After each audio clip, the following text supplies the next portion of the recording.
of the Minister of Europe and Foreign Affairs of France, Her Excellency Catherine Colonna. We have both ministers on the dais right now. Honorable External Affairs Minister, sir, friends of the media, I would now request Honorable External Affairs Minister to make the opening remarks, sir. It is a great pleasure to meet all our friends from the media at the conclusion of my talks with Catherine Colonna, the French Minister for Europe and Foreign Affairs. I appreciate that she has come to India very soon after assuming this responsibility. I think this is your first bilateral visit to Asia. Yeah. We have, of course, already been in touch on the phone, and we also met on the sidelines of the G20 meeting in Bali in July. Now, as far as our relations with France are concerned, you are all aware that this is a strategic partnership. But perhaps even that term doesn't entirely capture how close and strong our ties have become in recent years. At the risk of quoting myself, let me underline that India sees France as a major power with a global outlook and an independent mindset. It is central to the emergence of multipolarity. And most important, France has been extremely responsive to India's concerns and priorities. So in the last 3 decades, while the world has seen a lot of ups and downs, India's relationship with France has continued to develop and intensify, holding a steady and clear course. And I can say today, really, we are truly trusted partners. Now, this has been particularly so in the last decade. Prime Minister Modi and President Macron have set high ambitions for our ties and expect them to be realized expeditiously. It is natural when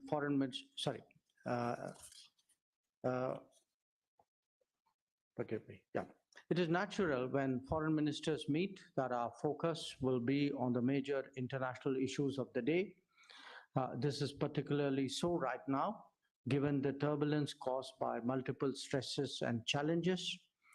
Our conversation today covered many such concerns, among them the conflict in Ukraine, the tensions in the Indo-Pacific, the consequences of the COVID pandemic, developments in Afghanistan, and the prospects of the JCPOA.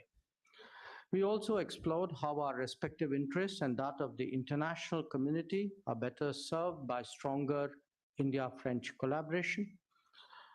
The French have a long-standing presence on either extremity of the Indo-Pacific.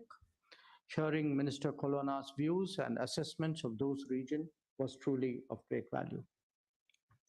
We agreed to work towards the establishment of an Indo-Pacific trilateral development cooperation that would facilitate development projects, especially in the framework of the International Solar Alliance. I should also mention that the ISA now has firmed up projects in 3 countries, which shows really the impact that India and France make together in Bhutan, in Papua New Guinea, and in Senegal. The Indo-Pacific Trilateral would also provide a platform for Indian innovations and startups to demonstrate their relevance to the requirements of other societies. Our exchange on the perspectives on Africa was also very useful, given India's expanding footprint in that continent. France is a key member of the European Union, and we naturally discussed advancing India-EU negotiations on trade, investment, and geographical indicators. We welcome the commencement of the first round of negotiations in this regard. I thanked Minister Colonna for France's effort during its presidency of the EU Council to expedite these processes. On her part, she briefed me about various matters under discussion in the Union, including in the context of Ukraine. One reflection of the expanding comfort between India and France is the interest in creating trilateral formats with other partners. I had referred earlier to our cooperation on development issues in the Indo-Pacific. We also look forward to the meeting of the India, France, Australia trilateral in New York later in the month with our colleague, Minister Penny Wong. Another trilateral with the UAE would also be upgraded to the ministerial level given the positive feedback we had from the official one. India and France have a long tradition, a strong tradition of working together in multilateral platforms and on global issues. Currently, we serve together in the UN Security Council, and our coordination there has been commendable. I would particularly appreciate the clear-cut position France has taken on the challenge of terrorism. I shared with Minister Colonna India's views and expectations of our forthcoming G20 presidency. Foreign ministers, of course, have the responsibility of integrating various streams of cooperation that they have bilaterally.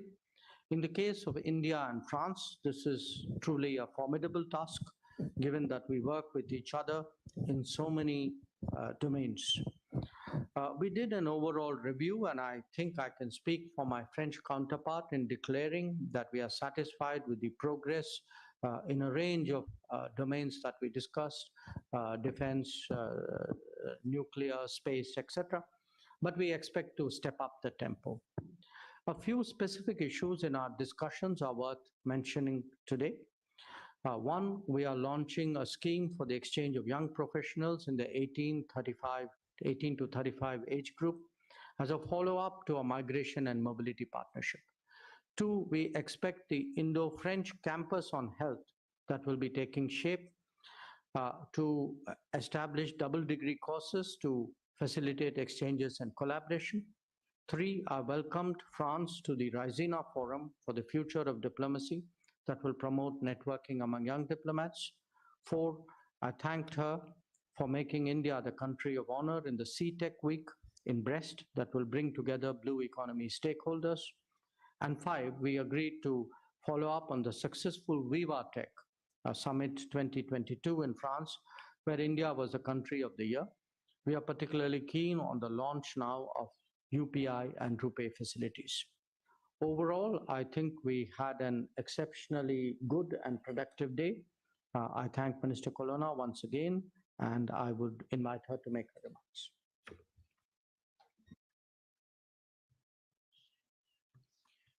Dear Minister Jaishankar, ladies and gentlemen, dear colleagues, I'm extremely happy to be here in India, but I would like to speak in French if you agree.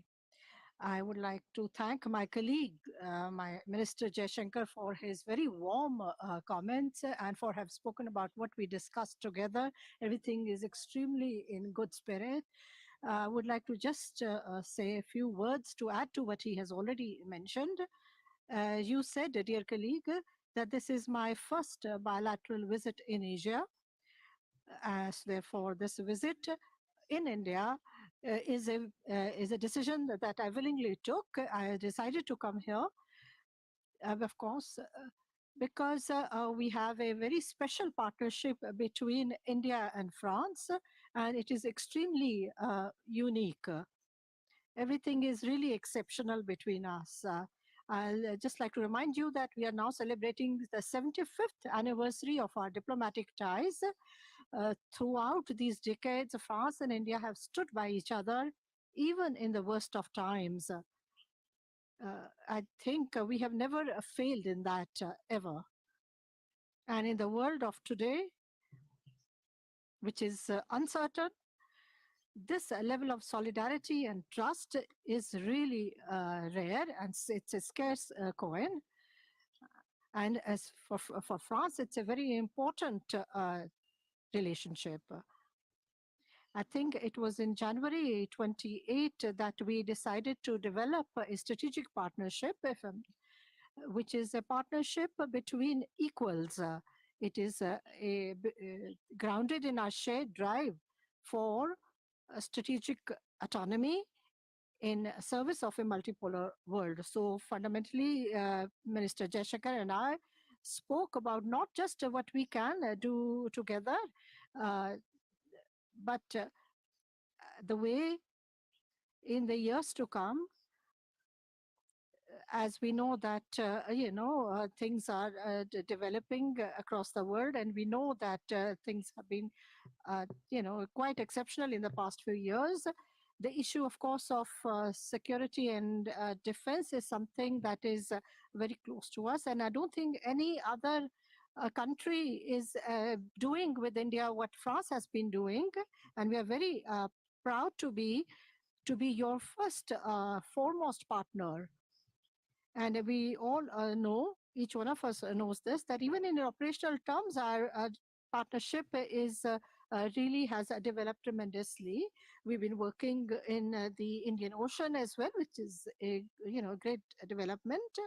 We, of course, have other ambitions. We want to work in the outer space, in the cyberspace, in fighting against terrorism. And I like to remind you that we are also very keen on moving forward with the Jaitapur nuclear power plant project, which is making good progress. And it would be the world's largest nuclear power plant and a boost to India's energy independence and climate goals. So that's the first pillar. The second pillar that I would like to mention here is that our partnership is not that limited to just ensuring that our countries cooperate more with each other, but it is also a partnership that aims to serve the international order, which is based on the rule of law. Both our countries are committed to the rule of law, and we work as equal partners. And with the as you know, that some of the fundamentals principles of the international order has been under attack. You know that Russia's invasion of Ukraine has been a matter of concern, and this is something that concerns the entire world, all the governments of the world, not just Ukraine. But we need to also ensure that, because this is an attack on, by a permanent member of the Security Council, a member of the international society. So we, or the international principles, have these core principles, and we all believe in these core principles of peaceful coexistence, of respecting each other, and in looking for peace and stability across the world. When these core principles are violated or attacked, everything is enfeebled and weakened everywhere. And let's not forget, everyone is looking at us, whatever is happening in Ukraine, and I wanted to just stress upon this point. It's not just something that only concerns Ukraine or just the European continent. This is something that is a very serious issue for the entire global community, which is not looking to question the core principles of our international system. Of course, we spoke about the Indo-Pacific. France is an Indo-Pacific nation. We are there everywhere. So even in the European Union, we have adopted an Indo-Pacific policy. And although we have been very concerned with Ukraine, that has not, made us forget what goes on in the Indo-Pacific. And India is a key partner in this area, and we would like the Indo-Pacific region to be an area that is based on a law, on rights, on peaceful coexistence. And we would like to have we like to bring concrete solutions to this region, so that we can serve the objective of maritime security, economic cooperation. We have created an Indo-French fund to support sustainable development for the countries in the Indo-Pacific and beyond. France, the European Union too is a stakeholder in this region. And we are all together. Rather than doing things separately, we are all working together. So, this is, as you apart from the specific and the issue of Ukraine, we are also, India and France are also working together in other areas, such as in the UN Security Council. France would be taking over the chairmanship of the UN Security Council. And I'd like to remind you that France has mobilized itself and will continue to mobilize itself so that India can get a permanent membership of the UN Security Council. We know that India will be taking over the chairmanship or the presidency of G20 next year. And we will, of course, like to support for this upcoming G2 meeting. As you know, we have also together set up the International Solar Alliance, and which has now, concretized projects in 3 countries, and we will continue to provide a support to the LIFE initiative promoted by the Prime Minister Modi, and we will continue to provide our support to this initiative. We also discussed we also discussed the upcoming G20 summit, which is being chaired by Indonesia, and in the manner where France and India can come up with a common initiative to deal with some of the indirect consequences of the Ukraine war, whether it has to do with energy, the price of energy in a general manner, the cost of inflation, and the issue of food security, in which India too is playing a major role. And the minister has already said it, but I would still like to mention, we spoke of that beyond what our governments do between 2 governments, we are also working in people-to-people relationships, whether it is culture, whether it is any other field, and whether it is education. We are keen to receive 20,000 Indian students in France by 2025. And we know that because of the pandemic, things had slowed down a little bit, but we hope that we'll be able to make up for that delay. And there will, of course, be a center center on health, which will be set up, which is a big campus for health. And France is also opening up a bureau in Hyderabad. We already have 4 consulates in India. We have several Alliance Française, and so we had really fruitful discussions, and thanks to the minister, we had excellent talks, and I'm really looking forward to meeting him in New York.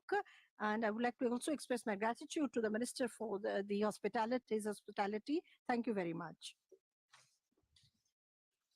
Now we will invite questions from the assembled media persons. Due to time constraint, we'll limit it to 2 questions from each side. May I begin with the Indian side? The first question to Mr. Manash from the Press Trust of India, please. This is a question to the French Foreign Minister. This is Manas from Press Trust of India, India's leading news agency. Ma'am, your visit to India has come at a time we have seen a great, geopolitical flux and turmoil. And we have seen actually renewed concerns from the democratic countries about the situation in the Indo-Pacific in the backdrop of especially China's aggressive behavior. And India is also concerned about Chinese activities along its border line of actual control. How do you see India's concerns about China's aggressive posturing along its border, as well as its overall military muscle flexing in the Indo-Pacific? Thank you so much. Merci beaucoup. Je laisserai évidemment. Thank you very much. I would let Minister Jaishankar reply to you the second part of the question. I can't speak on behalf of India, but for the first part of your question,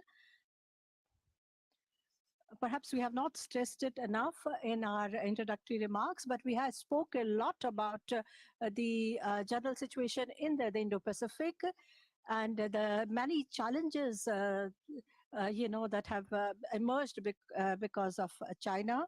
We have basically the same analysis.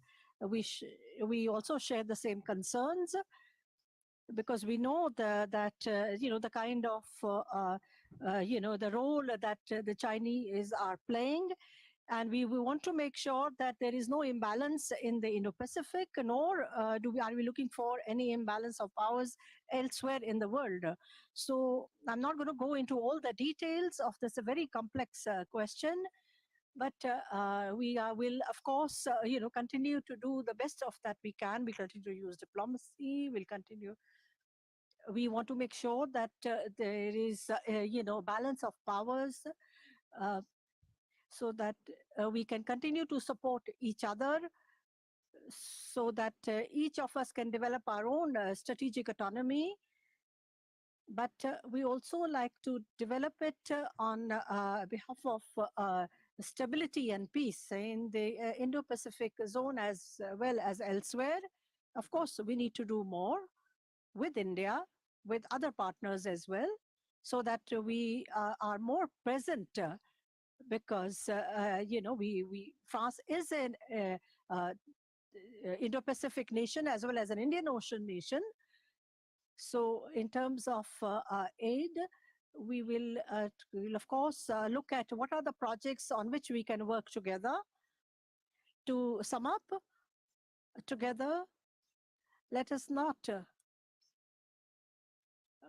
leave some of the countries having an exclusive tete-a-tete or a meeting with their Chinese colleagues.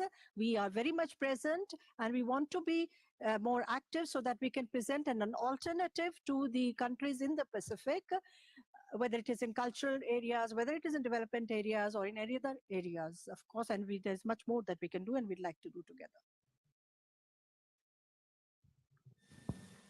Since the minister passed on part of the question to me, even though you addressed it to her. Look, on the Indo-Pacific, let me just say that it's important for like-minded countries which have a similar view, who can work together to contribute to ensuring peace, stability, security, prosperity, progress there. And we consider France very much an Indo-Pacific player, and also a country which has a long-standing presence in the Indian Ocean. So that is also something that we specifically discussed. Regarding the question on the border, you've heard me speak many times about the border. I don't think I would say anything new there today, except I would recognize that we've had disengagement at PP15. The disengagement, as I understand, was completed. And that is one problem less on the border. Next, Carol Dietrich from Le Monde Nature.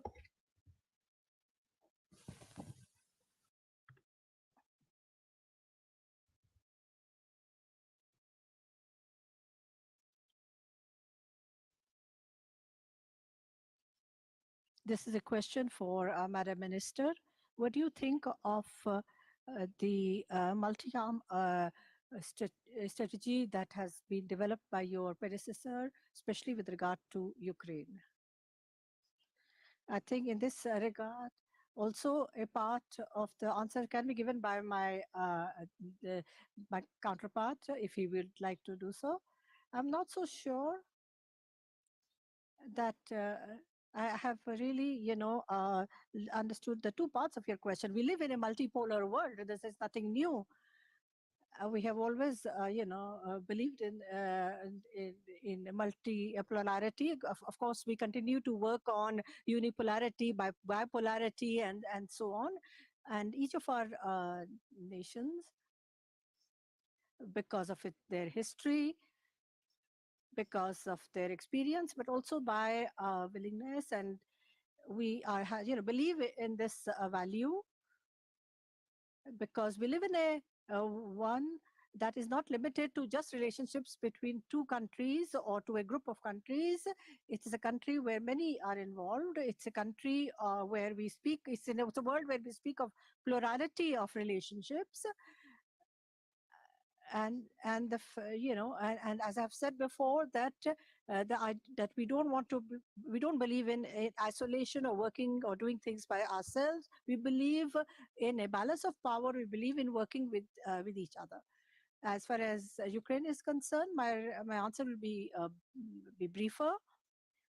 I'm not talking about about the analysis of the responsibilities of this war. We know who the aggressor was. And we know there was a country that was whose rights were violated. So we are well aware of that. But there is a difference in in the way we look at it. We know our histories, and we know the history of India's relationship with Russia. But that does not prevent us to have the same analysis of the causes, what we can do to deal with some of the consequences, and what we need to say to the Russian president, that is, this conflict has to come to an end, and we have to come back to respecting human rights and each other's rights. I think neither of us, and I'm speaking of the Ukrainians or the Russian, they need to look for this dialogue. But our efforts, especially the the discussions that the president of France has with the president of Russia, that we need to think of another way of trying to resolve our differences. Because despite the difficulties we may have with our neighbors, we need to look for other solutions, and we cannot just start a war to resolve all our problems.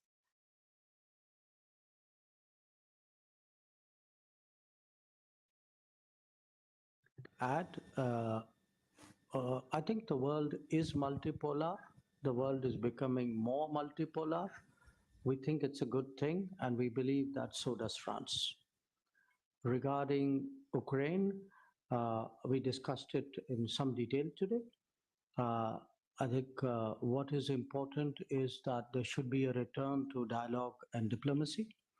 And if you look at the world, among the major countries of the world, two leaders who have been regularly engaging both sides there to the conflict are Prime Minister Modi and President Macron. So I think the end objective, which is a return to the negotiating table, is something that we share. Thank you, sir. The next question from Razaul Hassan from Hindustan Times. Thank you for doing this, ministers. Quick question to you both. I mean, you mentioned, Madam Minister, about food prices and food security and energy prices. Are you coming out with any new ideas on how you're going to tackle the fallout of the Ukraine conflict? And if I may quickly ask you another thing, you also mentioned counterterrorism cooperation. France and India have worked very closely together on issues like designations. What do both the ministers think of such efforts being constantly stymied at the UNSC by one country?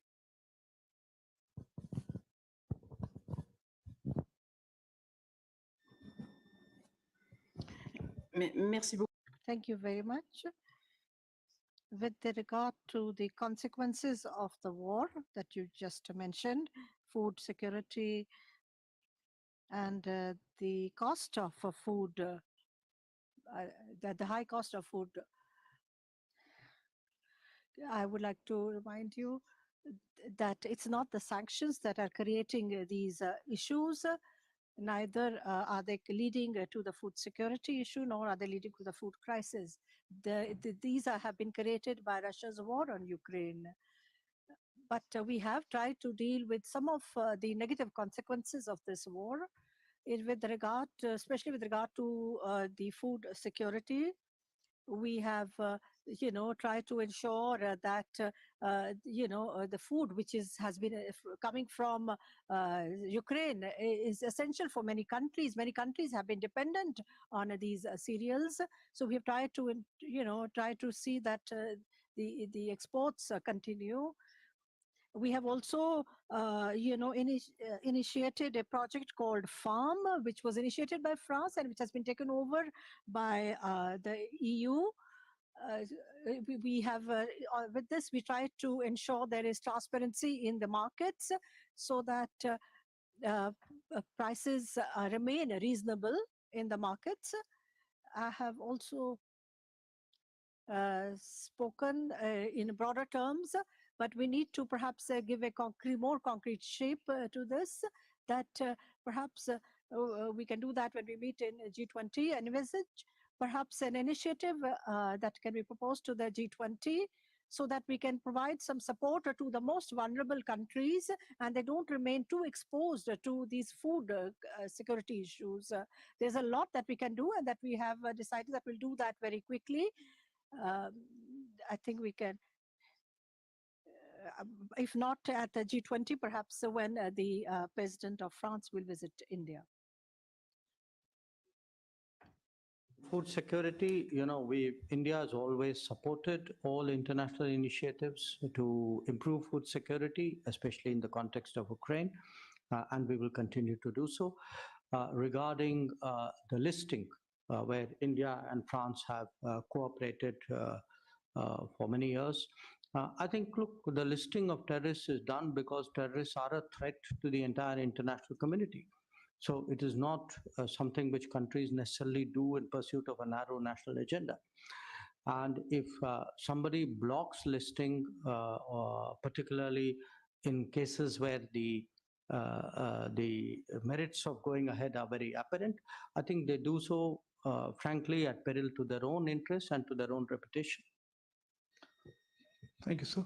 I think we're running out of time. We had one more question, but I think honorable ministers have to leave for the briefing. Should we? One. Okay, so we'll keep it brief. We have Sebastian first, Francis, please quickly. And if you could keep it very brief. Oui, bonjour madame. Hello, ma'am. India is one of the major actors in the Indo-Pacific. Does France envisage becoming a partner of the Asean in the Indo-Pacific also? We are observers in the Asean. Mr. Ambassador, if I'm not mistaken.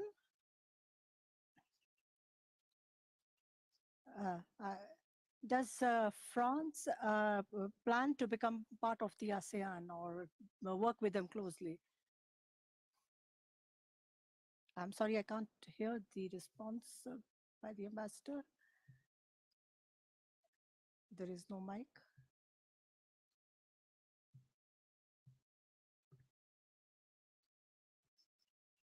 Were you able to hear the response given by our director? We have a partnership. There was no mic, so we could not hear.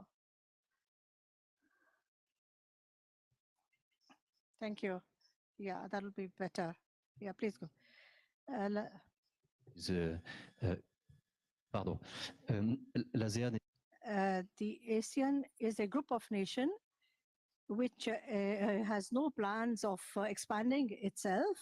It has special partnerships with other countries and regions. Today, France is a development partner of the ASEAN. We would like to take our relationships forward with the ASEAN. And once that is done, we will have perhaps a dialogue partnership and why not a strategic partnership in the years to come. But not to join in the nearest future. Thank you. Thank you. Good evening.